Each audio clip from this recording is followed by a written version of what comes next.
2024 সালটি হয়তো তোমাদের মধ্যে অনেকেরই খুব বাজেভাবে কেটেছে। অনেক হতাশা, ফ্রাস্ট্রেশন, ডিপ্রেশন, দুশ্চিন্তা এই সমস্ত কিছু তোমাকে পুরোপুরিভাবে কবজা করে ফেলেছে। সময় পরিবর্তন হওয়ার সাথে সাথে তোমার সামনে হাজির হতে থাকে নতুন নতুন চ্যালেঞ্জ, রিজেকশন, ইনসাল্ট, ব্যর্থতা আর অনেক কঠিন কঠিন সিচুয়েশন তোমাকে পার হতে হয়েছে। কিন্তু তারপরও তুমি সারা বছর ধরে ওই মোবাইল ফোনটি ঘেটে ঘেটে নিজের সমস্ত সময় নষ্ট করে ফেলছো। কিন্তু এত কিছু হওয়ার পরও তুমি নিজেকে শুধরানোর পরিকল্পনা না করে শুধুমাত্র হতাশা নিয়ে বসে আছো। আর এই ধরনের মানসিকতা, চিন্তাভাবনা, ডিপ্রেশন থেকে মুক্তি পেয়ে কীভাবে নিজেকে গুছিয়ে নিয়ে একটি সাকসেসফুল লাইফ ও কেরিয়ার গঠন করতে পারবে সেই সম্পর্কে নগর বায়োস্কোপ সবসময় তোমাদেরকে গাইড করে আসছে। আর এরই ধারাবাহিকতায় আজকের ভিডিওটি যদি তুমি সম্পূর্ণ দেখতে পারো তাহলে আসতে চলছে বছরটিতে তোমার লাইফের সকল সমস্যা দূর করে জীবনকে পুরোপুরিভাবে পরিবর্তন করে ফেলতে পারবে। আর শুরুতেই বলতে চাই, কমেন্ট করে অবশ্যই জানিয়ে দাও যে আসতে চলছে নতুন এই বছরটিতে তুমি কি নিজেকে বদলানোর প্রতিজ্ঞা করছো নাকি করনি। যদি নিজেকে বদলানোর পরিকল্পনা করে থাকো তাহলে নগর বায়োস্কোপের পক্ষ থেকে তোমাকে বলছি বেস্ট অফ লাক। এবার আসল কথায় আসা যাক। আচ্ছা, তুমি তো এখন এই ভিডিওটি দেখছো, প্রশ্নটা বরং তোমাকেই করি। তোমার বয়স কত? জীবনের এতগুলো বছর পার করার পর কি কি অর্জন করতে পেরেছো? যদি তুমি সত্যিই লাইফে বড় কিছু অর্জন করতে পারতে, যদি তোমার বড় কোনো অ্যাচিভমেন্ট থাকতো, তাহলে তুমি এখন এই ভিডিওটি দেখতে না। তুমি এই ভিডিওটি এজন্যই দেখছো কারণ জীবনে এতগুলো বছর পার হয়ে যাওয়ার পরও তুমি এখনো কিছুই করতে পারলে না।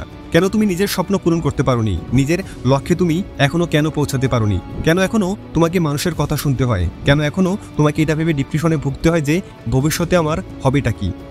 একটু মাথা ঠান্ডা করে ভেবে দেখো তো, তোমার এখন যে বয়স, তোমার মধ্যে এখন যে এনার্জি আছে, আগামী 15 থেকে 20 বছর পর তোমার মধ্যে সেই এনার্জি কি থাকবে? নিশ্চয়ই না। বয়স যত বাড়তে থাকবে তোমার এনার্জি তত ডাউন হতে থাকবে। তাহলে তুমি এখনো কেন অযথা নিজের এই মূল্যবান সময় আর এনার্জি এভাবে নষ্ট করছো? তুমি কি জানো না যে মানুষের সময় ভোর থেকে নির্ধারণ করা থাকে? তাহলে কেন এভাবে সময়কে বৃথা যেতে দিচ্ছ? এভাবে চলতে চলতে হুট করে একদিন দেখবে তোমার সময় শেষ হয়ে এসেছে। তখন আফসোস করা ছাড়া আর কিছুই করার থাকবে না। আর সমস্ত কিছু জানার পরেও তুমি এখনো নিজেকে শুধরে নিতে পারছো না।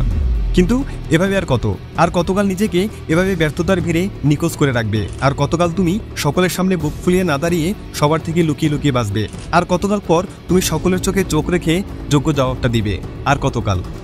নিজেকে পরিবর্তন করতে চাইলে সর্বপ্রথম তোমাকে যেটা বুঝতে হবে সেটা হলো মনোবল আর ইচ্ছাশক্তি। যদি তোমার মধ্যে দুটোই থাকে তাহলে তোমার জীবনের 90% সমস্যা সমাধান হয়ে যাবে। মানুষের ইচ্ছাশক্তির মাধ্যমে সবকিছুই করতে পারে। যদি তোমার ভিতরে ইচ্ছাশক্তি থাকে তাহলে তুমি অসম্ভবকেও সম্ভব করতে পারবে। তোমার ইচ্ছাশক্তি যত বেশি হবে তোমার পরিবর্তনটাও ঠিক ততটা দ্রুত হবে। অর্থাৎ শুধুমাত্র তারাই নিজেকে বদলাতে পারবে যারা মন থেকে নিজেকে বদলানোর প্রতিজ্ঞা করে।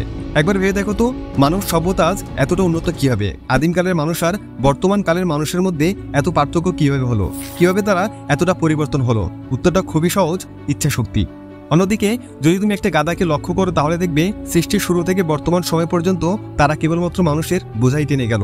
এত পরিশ্রম করার পরেও তারা মানুষের কাছে কোনো মর্যাদা তো পায়নি, বরং পেয়ে গেল উপহাস আর উপহাস। তার এতটাই উপহাসের শিকার হয়েছে যে মানুষ বোকা শব্দটির সমর্থক শব্দ হিসেবে গাধা এই শব্দটিকে ব্যবহার করে।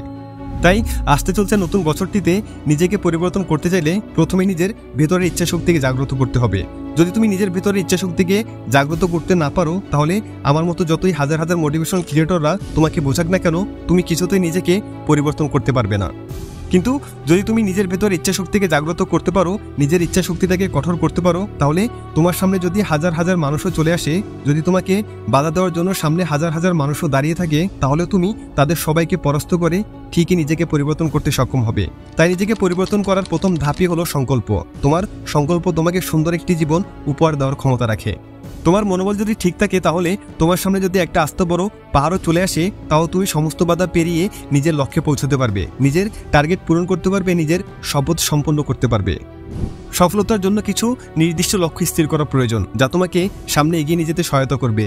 রোজ নতুন কিছু শিখতে হবে যা তোমার দক্ষতাকে প্রতিনিয়ত আরও আপডেট করবে। প্রতিদিন অন্তত কিছু সময় এমন কাজে ব্যয় করো যা তোমাকে সামনের দিকে এগিয়ে নিয়ে যাবে। প্রতিদিন সকালে নিজের জন্য ছোট কিন্তু গুরুত্বপূর্ণ একটি টার্গেট নির্ধারণ করো, আর এটি তোমাকে প্রতিদিন সফলতার দিকে ছোট ছোট পদক্ষেপ নিতে সাহায্য করবে।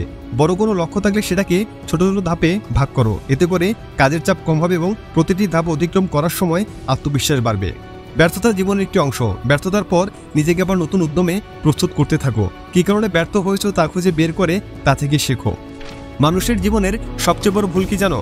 মানুষের জীবনের সবচেয়ে বড় ভুল হলো মানুষ ভাবতে থাকে তার কাছেও যথেষ্ট সময় আছে, আর ঠিক এই ধরনের চিন্তা ভাবনার কারণে সে জীবনে অনেক কিছু অর্জন করতে পারে না, যেগুলো অর্জন করা তার জন্য কোনো ব্যাপারই ছিল না। তোমার সময়টাও সীমিত, তোমার এনার্জিও সীমিত। যে সময় তুমি এখন অযথা নষ্ট করছো সে সময়কে ফিরে পাওয়ার জন্য কোনো একদিন হয়তো তুমি ছটফট করবে, কোনো একদিন হয়তো তুমি এভাবে আফসোস করবে যে কেন তুমি লাইফের এতগুলো বছর এভাবে নষ্ট করে এসেছো। সফল মানুষের জীবন কাজের ধারা এবং মানসিকতা থেকে অনুপ্রাণিত হওয়া আমাদের জীবনকে সফলতার পথে এগিয়ে যেতে সাহায্য করে।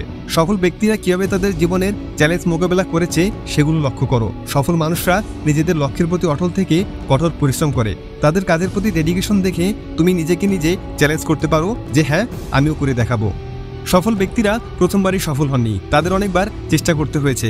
তাদের এই ধৈর্য অধ্যবসায় থেকে তুমি শিখতে পারো। সফলতা পেতে হলে হতাশ না হয়ে চেষ্টা চালিয়ে যেতে হয়। অধিকাংশ সফল মানুষেরই কিছু অভ্যাস থাকে যা তাদের সামনে এগিয়ে যেতে সাহায্য করে। তাই তুমি সফল মানুষদের জীবনধারা, তাদের লাইফস্টাইল এগুলো ফলো করতে পারো। পৃথিবীর সাকসেসফুল সব মানুষদের নিয়ে আমাদের চ্যানেল অসংখ্য ভিডিও পেয়ে যাবে, চাইলে তুমি সেগুলো দেখতে পারো। অনেক অপেক্ষা করেছো, অজুহাতের বন্যা বই দিয়েছো, এবার সময় এসেছে কিছু করে দেখানোর। সময় এসেছে নিজেকে বদলে ফেলার। নতুন এই বছরে নিজের প্রত্যেকটা শিরায় শিরায় রক্তের মধ্যে জ্বালিয়ে দিতে হবে আগুন, যে আগুন একমাত্র তোমার সফলতার পর তোমার শরীর থেকে ঝরতে থাকা ঘামের ফোঁটাগুলি নেভাতে পারবে। এমনভাবে নিজেকে বদলে ফেলো যেন তোমার কামব্যাক সবার কাছে দ্য গ্রেটেস্ট কামব্যাক নামে ভূষিত হয়। ভালো লাগলে ভিডিওটি লাইক করে বন্ধুদের মাঝে শেয়ার করে দিও, যাতে তাদের জীবন পরিবর্তনে তোমারও কিছু একটা ভূমিকা থাকে। দেখা হচ্ছে পরের ভিডিওতে, ততক্ষণ পর্যন্ত সাবস্ক্রাইব করে নগর বায়োস্কোপের সাথেই থাকো। Thanks for watching.